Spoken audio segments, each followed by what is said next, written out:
Ya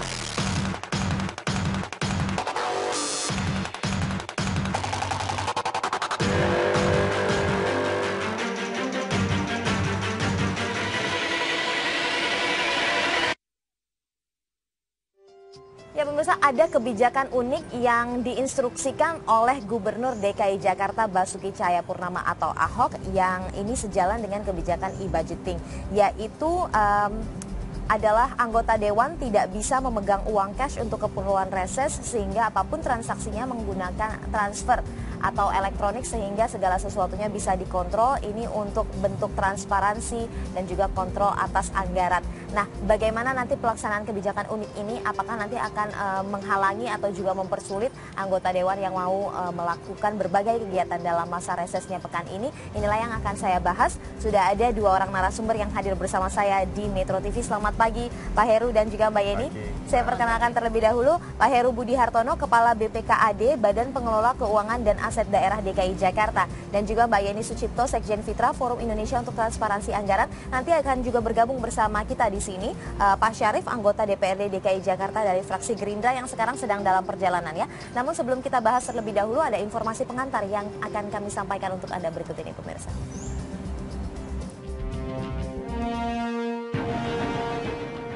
Gubernur DKI Jakarta Basuki Cahayapurnama membuat kebijakan unik pada masa reses anggota DPRD DKI Jakarta pekan ini. Pemprov telah menyediakan dana khusus untuk keperluan reses anggota dewan. Namun legislator tersebut tidak bisa mencairkan uangnya secara langsung.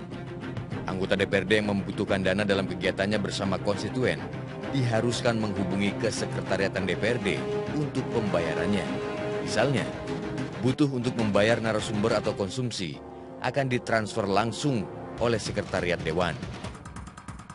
Menurut Kepala Badan Pengelola Keuangan dan Aset Daerah DKI Jakarta, Heru Budi Hartono, kebijakan ini bukan hanya di DPRD, tetapi semua instansi juga mendapat perlakuan sama.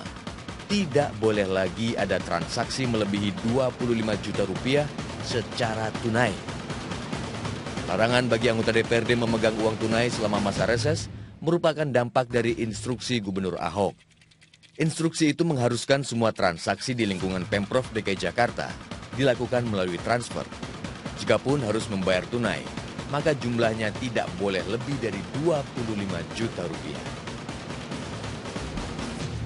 Baik, saya langsung tanyakan kepada Pak Heru. Pak Heru, Gubernur DKI Jakarta Pak Ahok sudah menginstruksikan ini. Apa sebenarnya dari penjelasan Pak Ahok ini yang mendasari sehingga harus ada kebijakan unik seperti ini? Yang pertama adalah memang kewenangannya gubernur dalam melakukan sebuah pengawalan atau sebuah pengawasan penggunaan anggaran APBD dimanapun anggaran itu berada. Nah, antara lain adalah Pak Gubernur menyampaikan bahwa tidak boleh melakukan pembayaran cash di atas 25 juta. Artinya kami mengarah kepada cashless. Jadi semua harus dilalui melalui transfer. Nah, itu di dalam e-budgeting kan sudah ada kegiatan-kegiatan rinci. Jadi kegiatan-kegiatan itu harus dilakukan, misalnya mereka akan melakukan sewa gedung. Berarti harus ditransfer kalau itu sewa gedungnya kegiatan pada satu hari itu atau kegiatan dari sebuah kode rekening itu misalnya 100 juta. Kan ada rinciannya. Nah, rinciannya itu ada honorarium, ada sewa gedung, nah itu semuanya harus by transfer. Oke, tapi kemudian bagaimana jika ada pengeluaran-pengeluaran yang sifatnya tidak direncanakan jauh-jauh hari begitu? Apakah kemudian ini tidak mempersulit anggota dewan yang ingin melakukan misalnya perkumpulan yang sifatnya cukup mendadak dan membutuhkan dana yang cukup besar begitu? Apa yang kemudian harus dilakukan? Yang pertama, kebutuhan dari seluruh kegiatan anggota dewan adanya adalah di Sekwan. Nah, Sekwan juga tentunya memiliki bendahara.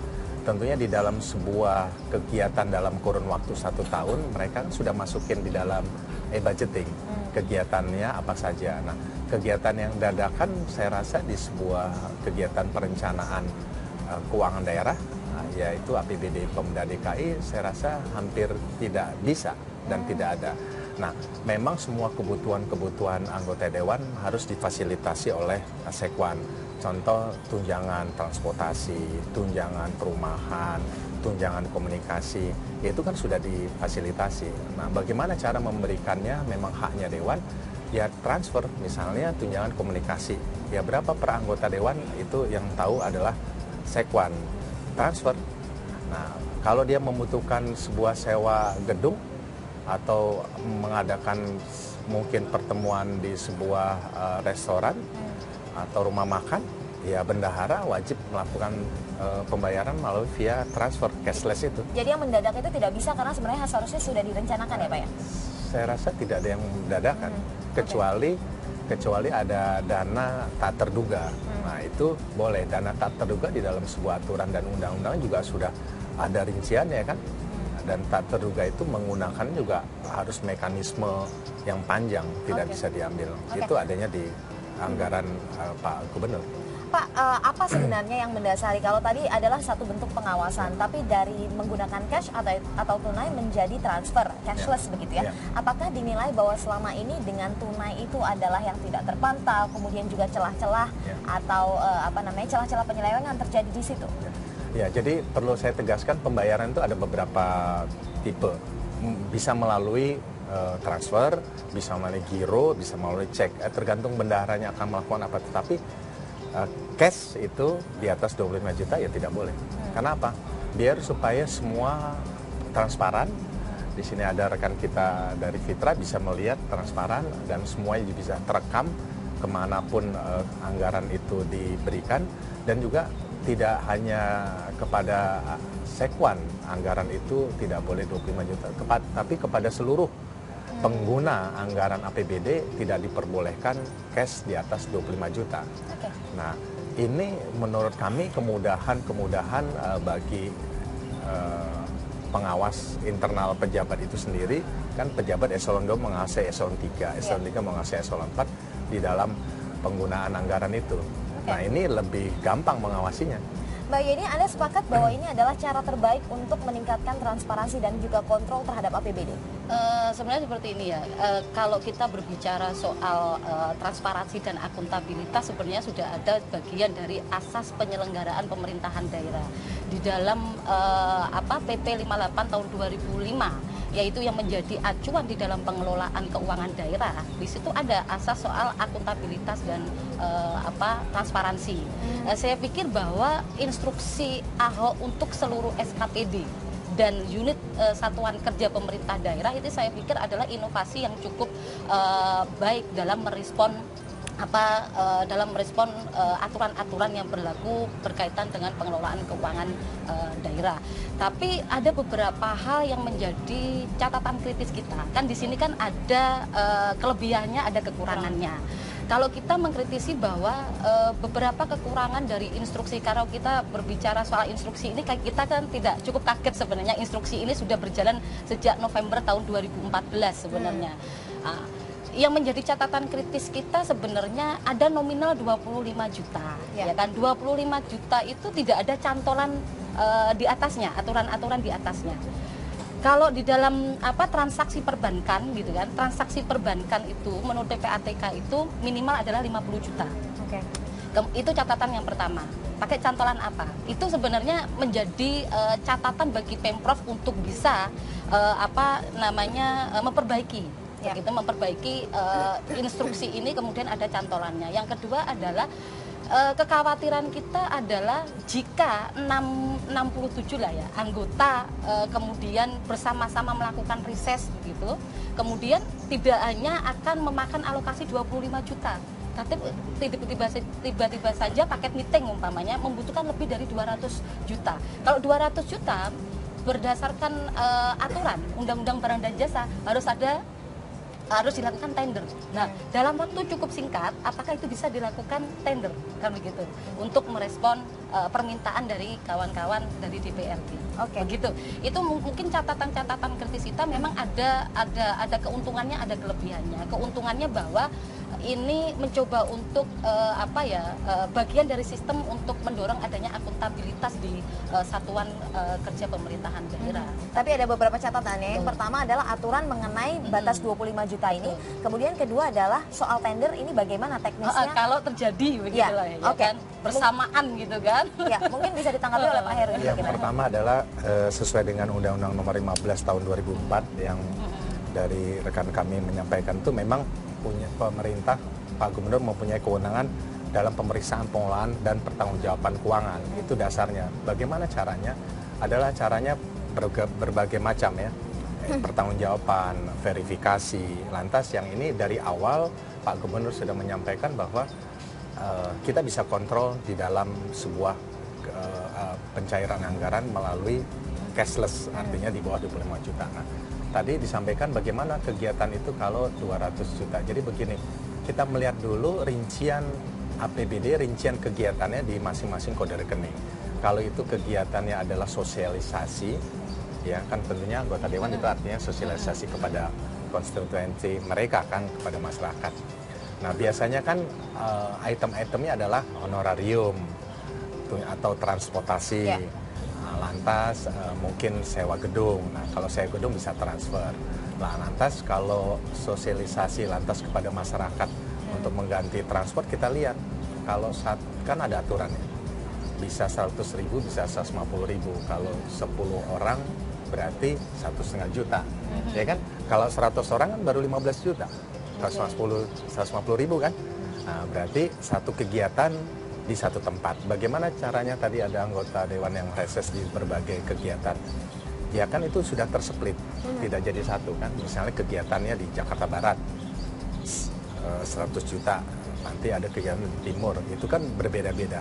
Ya saya rasa belum tentu harus lelang dari kegiatan, tetapi cara pembayarannya ini yang harus melalui sesuai dengan kebutuhannya. Ya, tapi ini Bapak, yang menjadi pertanyaan jika dilakukan, wilayahnya berbeda, tetapi program kegiatannya sama. Iya, Itu iya, yang kita betul. khawatirkan Iya, karena tidak ada cantolan hukum di atasnya. Iya. Jika ini terjadi, otomatis bahwa sekretariat dewan yang menjadi pengelola dari alokasi anggaran itu pasti akan kesulitan. Kan harus dilakukan tender menurut aturan barang dan jasa, Iya, iya. begitu. Nah, ini celah yang memang harus Pemprov untuk bisa memasukkan cantolan-cantolan yang ada, kemudian ada manajemen resiko yang harus sudah tertata dengan rapi dengan adanya instruksi. Kita akan bahas lagi, tapi Pak Heru saya harus tahan dulu untuk jeda. Pemirsa tetaplah bersama kami, Bincang Pagi akan segera kembali.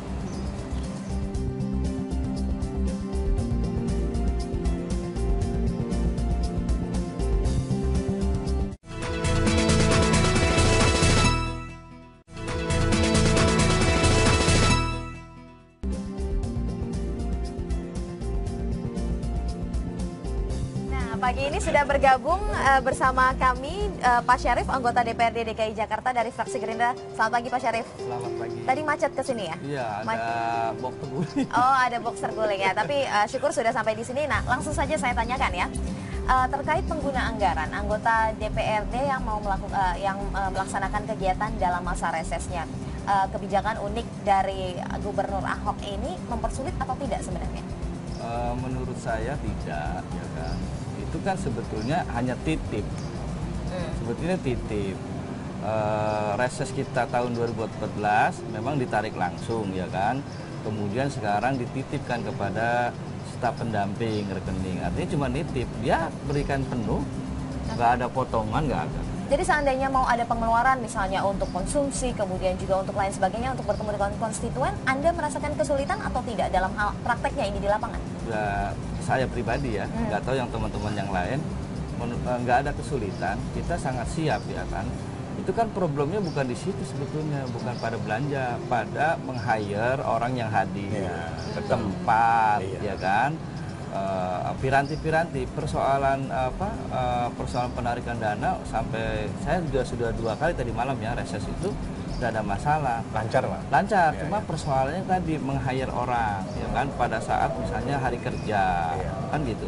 Reses itu dibatasi bukan hari kerja, Sabtu Minggu libur. Saya dua kali ini ada kendala tadi malam, jadi persoalan dana nggak ada masalah. Yang Terpenuhi semua Pak ya? memenuhi semua. Yang kami kesulitan adalah menghadirkan orang pada saat hari kerja. Oke. Orang kan berharap itu hadir di saat Jumat malam Sabtu atau Sabtu malam Minggu. Tapi kalau soal dana mungkin bisa digambarkan Anda berapa banyak dana yang dibutuhkan untuk reses, kemudian dari dana yang ada itu alokasi yang paling besar, misalnya berapa untuk transfer, bagaimana teknisnya?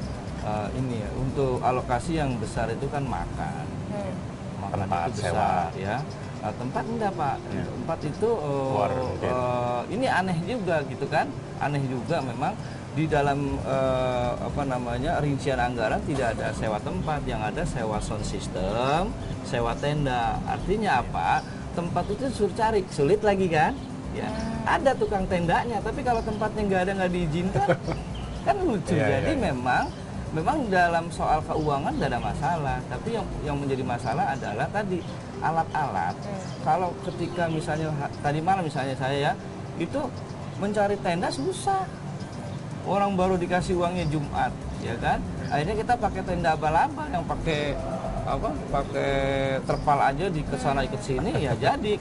Jadi harus tunggu dananya cair dulu hari Jumat begitu ya? Iya. Sistem nggak ada sistem reimburse atau apa? Nggak ada, justru ini unik juga, bisa ditanyakan kepada Setwan ya besok ya, kepada BPKD juga.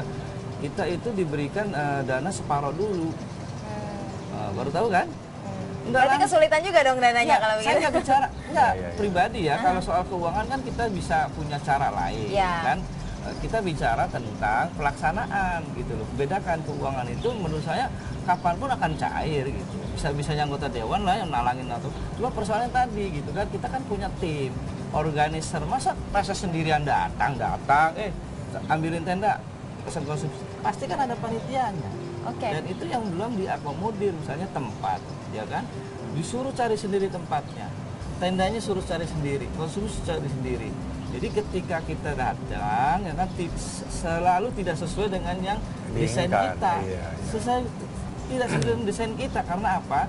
Karena anggaran pertama tadi separoh dulu 50%, kemudian terakhir setelah reses dibayar 50%. Saya nggak tahu ini aturan dari mana ya, dibayar setengah-setengah gitu kan, saya belum tahu. Tapi saya enjoy aja jalani. Mungkin karena Pak Syarif bisa mengatasi yang ada dengan sumber yang lain begitu ya. Tapi mungkin Pak Heru bisa diberikan tanggapan apa kemudian yang menyebabkan ini separuh-separuh terlebih dahulu, atau dalam pelaksananya jadi sulit begitu. Apa sih sebenarnya? Yang pertama mungkin ini adalah kebijakan teman-teman kami di Sekwan ya. Satu. Terus yang kedua mungkin pemikiran begini. Kegiatan awal apa sih yang perlu dilakukan untuk melakukan itu, mungkin yang tadi beliau bilang ya cukup 50%. Setelah itu mungkin besok paginya kan ya acara yang malam besok paginya baru dibayar full, yaitu mungkin kebijakan dari teman-teman bendahara di Sekwan. Nah intinya adalah semua kegiatan reses yang diperlukan oleh anggota DPRD itu ya memang harus bisa dipenuhi, karena anggarannya sudah dihitung kan, sudah harus bisa dipenuhi. Caranya yaitu sekretaris dewan yang melakukan, ada banyak variasi lah kira-kira seperti itu. Oke. Pak Syarif, tapi Anda melihat dengan kebijakan Gubernur Ahok ini menandakan adanya ketidakpercayaan yang tinggi atau tidak terhadap anggota dewan salah satunya? Mungkin ketidakpercayaan itu mungkin kepada stafnya sendiri kali. Anggota dewan sih Pak anggota dewan Gubernur. bagaimana? Saya no comment ya dalam soal itu, karena kalau kita bicara tentang ketidakpercayaan, justru hari-hari ini kita sedang membangun kembali kepercayaan itu. Artinya ya biarkan Pak Ahok yang menjawab ya. Di hari-hari ini kita sedang membangun kembali trust itu. Jadi soal itu tanyakan kepada Ahok langsung. Jadi tidak keberatan kalau DPRD diatur seperti ini lewat transfer dan lain sebagainya? Tapi masalah ya? sebenarnya gini Mbak, agar tidak distorsi di masyarakat ya, bahwa instruksi itu adalah diberikan kepada satuan kerja pemerintah daerah atau unit kerja. Kebetulan bahwa fungsi-fungsi yang melekat di DPR, ya, di DPRD itu berada di Sekwan pengalokasiannya, begitu. Yang jadi pertanyaan tadi, kenapa harus separuh-separuh begitu kan? Kan di dalam aturan instruksi itu kan jelas bahwa semua transaksi itu kan harus melalui perbankan.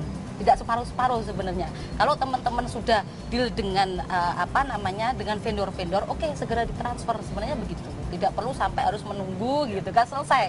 Seharusnya begitu. Berarti ini kan pengawasan di tingkat internalnya sebenarnya yang perlu ditingkatkan, terutama di sekretariat dewan, sehingga tidak menyulitkan kawan-kawan pada saat turun daerah. Kemudian yang kedua, ini sebenarnya titik kritis pengawalan di tingkatan DPRD dengan mencoba, dengan adanya instruksi yang dikeluarkan oleh Ahok, bagaimana transaksi minimal 25 juta melalui perbankan. Sebenarnya ini kan lebih kepada selain pencegahan korupsi, yang kedua adalah asumsi kita bahwa ini mencoba untuk meningkatkan potensi pendapatan asli daerah. Karena ini kan yang akan untung adalah Bank DKI begitu, yang ditunjuk untuk mengelola itu. Sedangkan Bank DKI jika akan ada transaksi yang minimal 25 juta begitu kan, banyak program kegiatan, itu otomatis akan memberikan kontribusi yang besar pada bank, dan bank paling tidak bagaimana kontribusi kepada pendapatan asli daerahnya. Itu yang mungkin menjadi titik kritisnya. Jadi Mohon maaf gini, lagi Mbak, Pak Heru, kami harus jeda terlebih dahulu, tapi saya akan langsung berikan kesempatan kepada Pak Heru untuk menjawabnya setelah jeda. Pemirsa tetaplah bersama kami, Bincang Pagi akan segera kembali.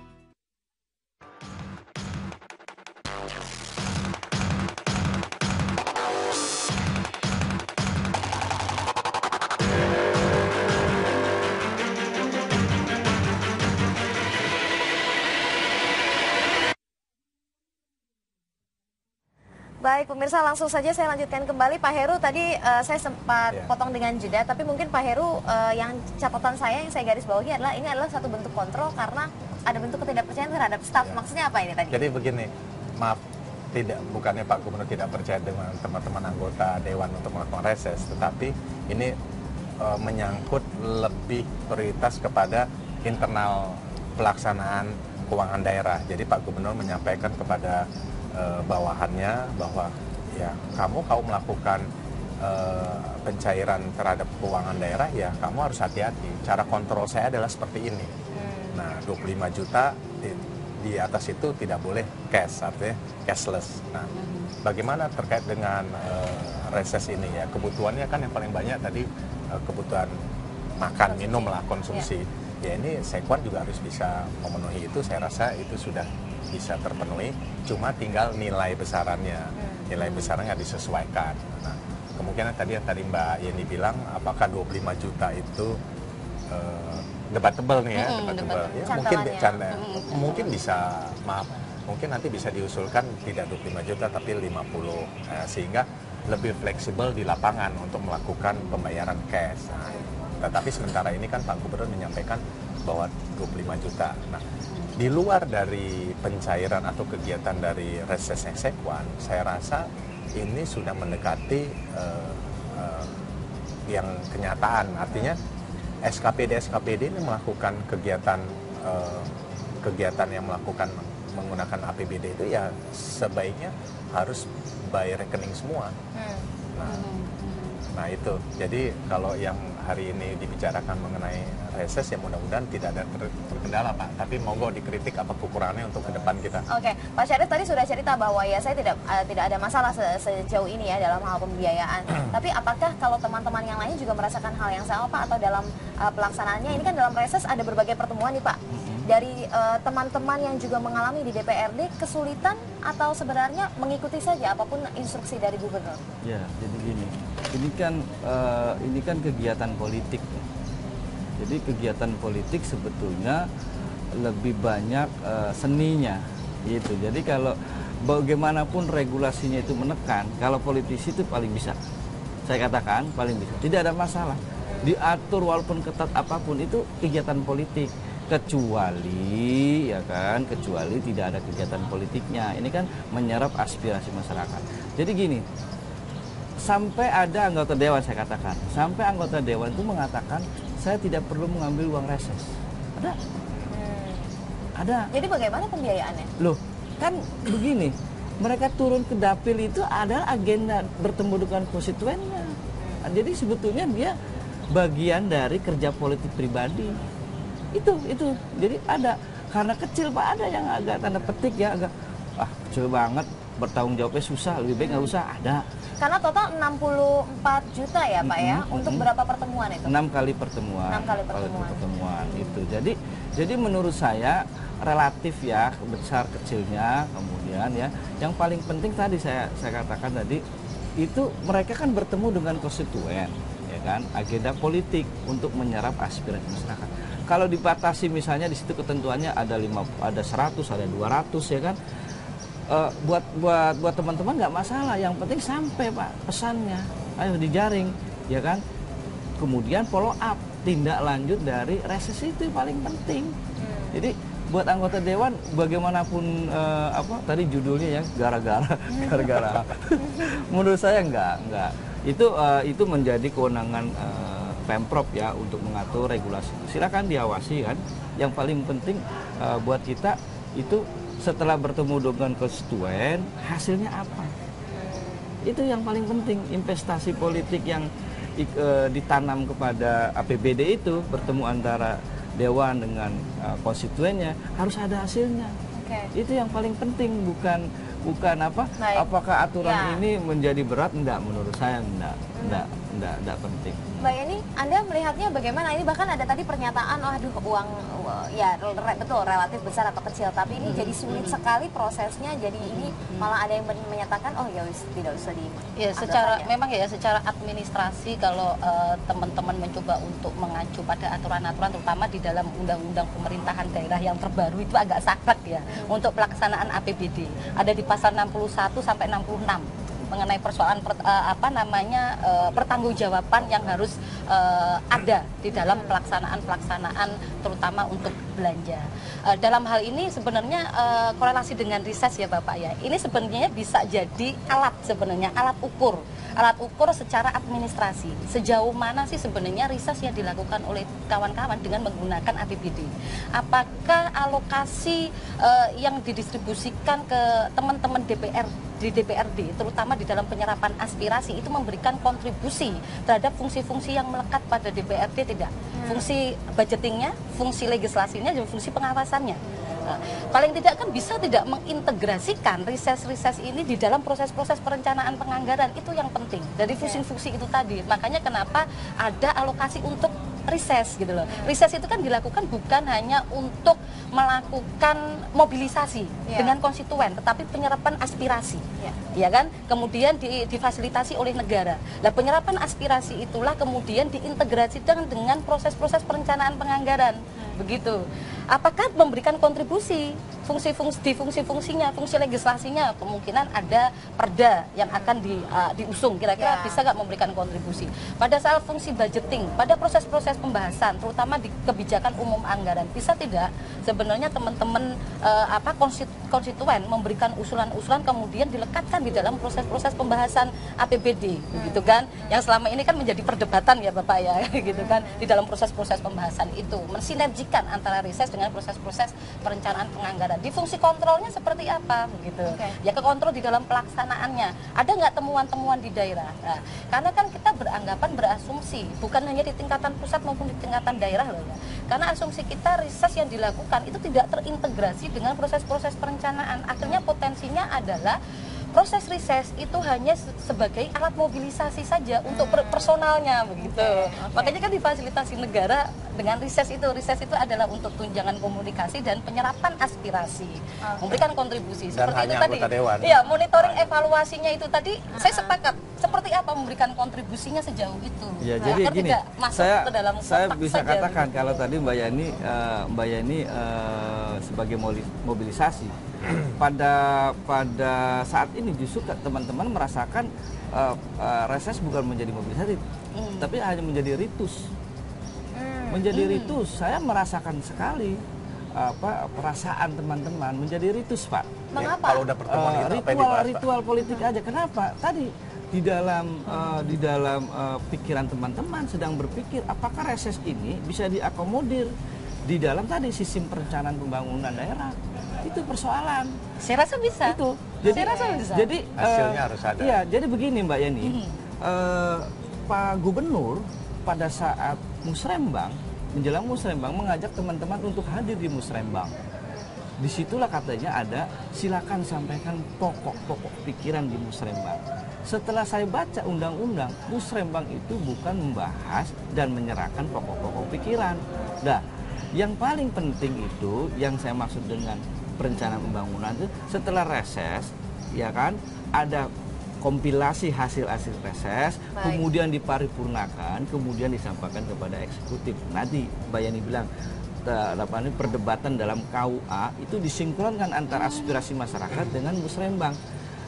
Saya ingin bawa foto ini supaya masyarakat juga tahu.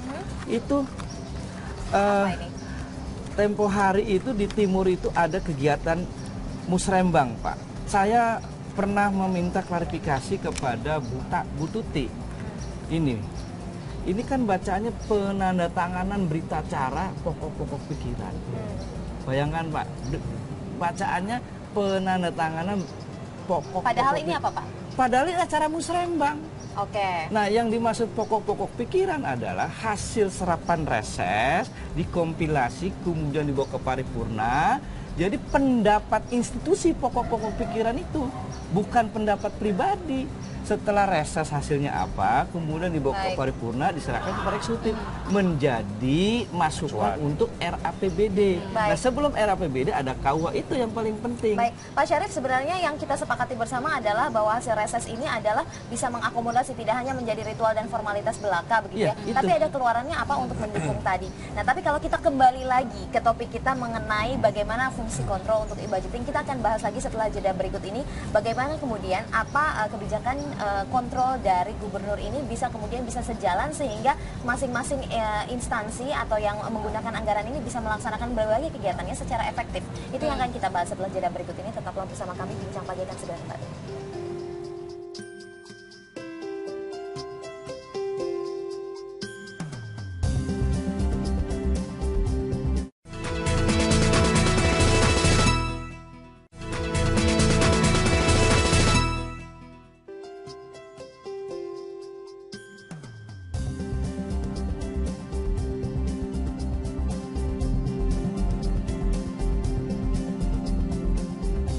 Oke, nah ini kita sedang membicarakan teknis bagaimana kalau misalnya mau sewa gedung atau makanan. Tapi kalau kita tarik lagi paling besarnya begitu ya, ini e-budgeting untuk fungsi kontrol. Kalau kita bisa kalkulasikan begitu ya Pak Heru, apakah kemudian ini benar-benar efektif untuk menutup potensi kebocoran anggaran?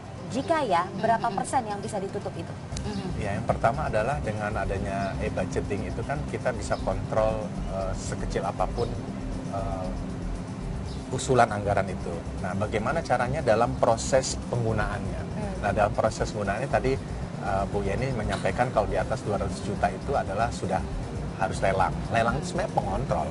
Kontrol siapa yang menang, segala macam. Begitu pemenang lelang, dia melaksanakan sebuah kegiatan sesuai dengan kontraknya, maka dibayarkan tidak pernah cash, dibayarkan via rekening, bank to bank.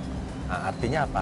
Itu sudah tidak cash. Bagaimana yang kecil yang dibelanjakan setiap harinya tetapi tidak lelang tadi di bawah 200 juta, maka Pak Gubernur menyampaikan bahwa ini juga harus dilakukan cashless, artinya harus menggunakan giro, cek, atau transfer. Nah, ini tata cara pembayaran, tata cara pencairan anggaran sebenarnya, tata cara penggunaan anggaran, bagaimana caranya Pak Gubernur maunya semuanya cashless, termasuk juga membayar honorarium narasumber di unit-unit yang melakukan kegiatan adanya narasumber. 2 juta rupiah, 2 juta harus transfer. Seperti itu. Oke. Kira-kira. Oke, kalau Mbak Yeni, sorry, jika Anda melihat bisa dikalkulasikan potensi kebocoran yang bisa ditekan itu berapa persen? Kalau kita memakai e-budgeting yang dimana ini adalah kontrol publik di dalam pelaksanaan APBD. Kita bisa melihat ya, umpamanya di belanja modal. Rata-rata kalau kita pernah meneliti di beberapa kabupaten kota, kita bisa melihat umpamanya belanja modal 45% yang biasanya masuk ke birokrasi, kita bisa melihat 45% kayak gitu kan di birokrasi. Belanja barang dan jasa lari lagi ke 40% ke birokrasi lagi. Itu bisa meminimalisir. Terutama di dalam e-budgeting kita juga bisa melihat potensi-potensi korupsi yang ada, begitu kan? Yang biasanya saya contohkan untuk pendidikan ataupun kesehatan, yang biasanya larinya ke kuratif, ya gitu kan? Program-program kuratif itu banyak karena itu belanja modal. Itu biasanya di beberapa kabupaten kota potensi berpeluang untuk dimainkan atau berpeluang untuk dikorupsi itu antara 20-30%. Nah, dengan adanya sistem ini sebenarnya kita bisa lakukan kontrol itu. Nah, ini kan ada pembedaan ya. Yang pertama adalah e-budgeting, kemudian Pemprov kemudian mengeluarkan kebijakan baru mengenai instruksi dengan cara cashless ya, transaksi perbankan kan gitu. Ini ada dua hal yang dilakukan oleh kawan-kawan Pemprov untuk mendorong ke arah akuntabilitas itu. Nah, hanya saja yang perlu menjadi catatan kritis adalah fungsi kontrolnya dari teman-teman DPRD, gitu kan? Kalau pernah saya sampaikan begitu kan berkali-kali, fungsi kontrolnya di DPRD bukan hanya beracuan pada laporan hasil pemeriksaan BPK. Setelah dibuka ada temuan, ada tindak lanjut, tidak. Fungsi kontrol di dalam hal pelaksanaan ini juga harus dilakukan begitu. E-budgeting yang harus dilakukan dari awal begitu kan. Kontrolnya seperti apa? Bukan hanya menjalankan fungsi budgetingnya, fungsi kontrol di dalam pelaksanaan memasukkan programnya sampai ke tingkat monitoring evaluasi di pelaksanaannya. Mas Syarif, bukankah kemudian lebih mudah jika kemudian ini menggunakan e-budgeting, kemudian juga ada kebijakan baru dengan transaksi perbankan, entah cek, giro maupun transfer. Bagi anggota DPRD sendiri, fungsi kontrol akan lebih mudah atau tidak?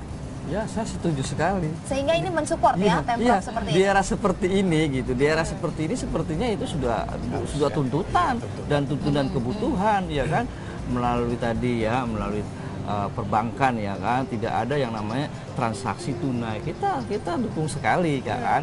Tapi itu mengenai e-budgeting di dalam konteks kita bicara tentang dana reses ya kan, itu kan memang harus diperbaiki Pak Heru. Jadi harga satuan seperti apa sampai sekarang itu tidak seragam ya kan. Karena itu saya sering kali bertanya, ini dana reses itu tanda petik ya sejenis hibah ya kan, atau apa gitu loh. Nah, kalau konteks e-budgeting ya, di dalam e-budgeting yang saya ketahui, yang saya pahami itu kan sekali masuk angka itu kan rinci tentang harga satuannya ya kan. Begitu misalnya tenda saya sebutnya, pukul rata semua angkanya 500. Apa iya? Itu menjadi problem ya, menjadi problem. Karena itu menurut saya harus di-clearkan ini konteks dana reses. Nah, di luar dana reses tadi tentang controlling tadi ya, APBD kita memang tuntutan mendesak untuk pakai e-budgeting. Cuma persoalan tadi, Pak Heru mungkin ya, dulu itu ada kita Pemda punya buku biru ya kan. Jadi kalau ada buku pinter Mbak dulu kan harga satuan tinggal buka. Sekarang kan tidak ada. Diganti dengan namanya e-komponen. Nah, e-komponen itu piranti untuk e-budgeting. Masyarakat saya kira harus sudah mengetahui, sudah paham betul apa nama e-komponen Pak Heru. Dengan e-komponen yang tidak diupdate harga pasar, saya meyakini Pak konteks e-budgeting ya, e-komponen mestinya itu diupdate per apa. Ternyata ini kita akan mendekati lelang misalnya kan, desakan lelang Pak Gubernur bulan Juni dan Juli. Harga sudah berubah. Ya, jadi begini kalau masalah dulu Pak, sebelum selesai, sementara masyarakat itu melihatnya paparan di e-budgeting dulu awalnya. Awalnya dasarnya untuk memonitor, memantau adalah pada tampilan e-budgeting yang disampaikan website. Kan gitu Pak. Kemudian harga pasarnya segini. Nah itu Pak maksud saya, harus ada yang namanya diupdate antara yang perencanaan dan pelaksanaan itu begini gitu. Jadi begini, kalau tadi ada efisiensi, kalau di e-budgeting itu pasti satuan harganya pasti ganjil. Ganjil ada koma sampai Rp1. Nah, Rp1 itu bisa kami kumpulkan Rp5, Rp100 segala macam rupiahnya ya. 2 digit ya, 10 perak, bukan 3 digit loh. Bukan 1.000, 2.000 atau 100.000, tapi Rp10 sampai Rp50 sampai Rp90 itu bisa terkumpulkan kurang lebih 35 miliar. dari Rp1 yang kami kumpulkan Iya, iya. dari hasil pemasukan e-budgeting 1. Tadi beliau benar mengatakan itu harus dikoreksi mengenai komplain update. Kami melakukan updating ada per Juni sama per November. Di tengah-tengah itu bagaimana caranya yang beliau bilang katakan kalau ada perubahan harga. Saya BPKD memberi kesempatan kepada seluruh SKPD untuk memohon penyesuaian harga. Tapi SKPD-nya memohon. Memohon ada perubahan. Jarang berani itu, Pak. Enggak, kemarin dari badan lelang ada badan lelang menyampaikan kepada kami ada perubahan harga-harga saluran. Silakan. Tapi harus ada surat dan bukti. Ada PR apa namanya tambahan sebenarnya buat teman-teman DPRD dengan adanya instruksi yang tadi saya sampaikan di awal bahwa dengan adanya transaksi melalui perbankan 25 juta ini otomatis bahwa akan memberikan kontribusi pada peningkatan pendapatan asli daerah. Karena apa? Transaksi ini kan semuanya kan berjalan melalui perbankan. Iya kan? Ya. Itu menguntungkan banknya DKI kan gitu kan. Nah, itu titik kontrolnya di situ, Bapak. Wacana beliau bagus juga yang terkait dengan itu apa sih dana reses apa ya? Kalau memang harus hibah perorangan kepada anggota dewan, itu dibuat clear ya. Silakan aja nanti buat clear. Kalau dipisahkan misalnya belanja modalnya berapa ya kan? Nah ini juga yang akan menjadi perhatian, tapi yang paling penting adalah bahwa kita sepakat dengan adanya instruksi ini adalah membantu untuk meningkatkan transparansi. Ini harus kita dukung bersama. Terima kasih sudah hadir di sini di Bincang Padi.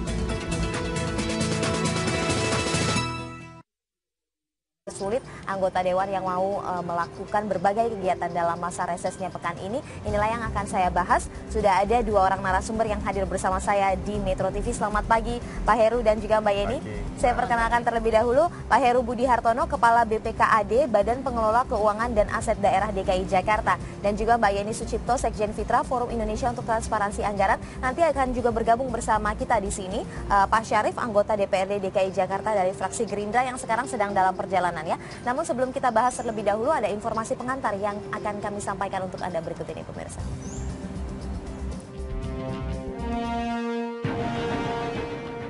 Gubernur DKI Jakarta Basuki Cahayapurnama membuat kebijakan unik pada masa reses anggota DPRD DKI Jakarta pekan ini.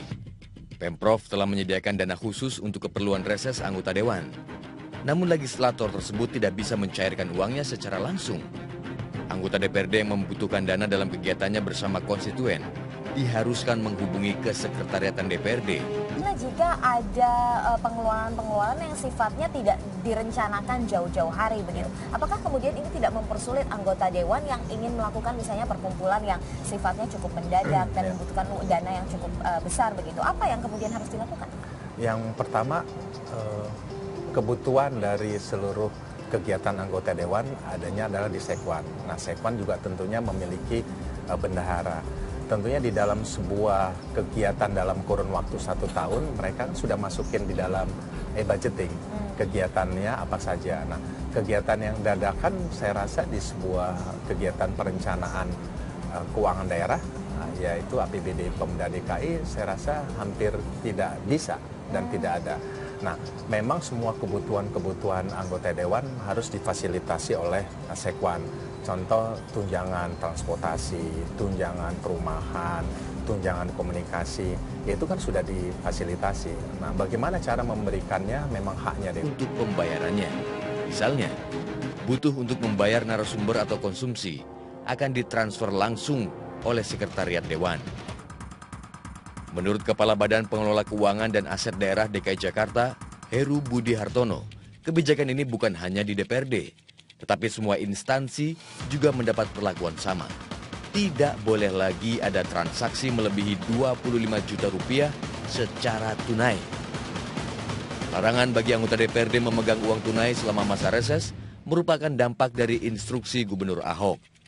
Instruksi itu mengharuskan semua transaksi di lingkungan Pemprov DKI Jakarta dilakukan melalui transfer.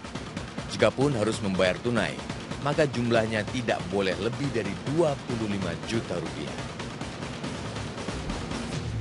Baik, saya langsung tanyakan kepada Pak Heru. Pak Heru, Gubernur DKI Jakarta Pak Ahok sudah menginstruksikan ini. Apa sebenarnya dari penjelasan Pak Ahok ini yang mendasari sehingga harus ada kebijakan unik seperti ini? Yang pertama adalah memang kewenangannya gubernur dalam melakukan sebuah pengawalan atau sebuah pengawasan penggunaan anggaran APBD dimanapun anggaran itu berada. Nah, antara lain adalah Pak Gubernur menyampaikan bahwa tidak boleh melakukan pembayaran cash di atas 25 juta. Artinya kami mengarah kepada cashless. Jadi semua harus dilalui melalui transfer. Nah, itu di dalam e-budgeting kan sudah ada kegiatan-kegiatan rinci. Jadi kegiatan-kegiatan itu harus dilakukan, misalnya mereka akan melakukan sewa gedung. Berarti harus ditransfer kalau itu sewa gedungnya kegiatan pada satu hari itu atau kegiatan dari sebuah kode rekening itu misalnya 100 juta. Kan ada rinciannya. Nah, rinciannya itu ada honorarium, ada sewa gedung. Nah, itu semuanya harus by transfer. Oke, tapi kemudian bagaimana?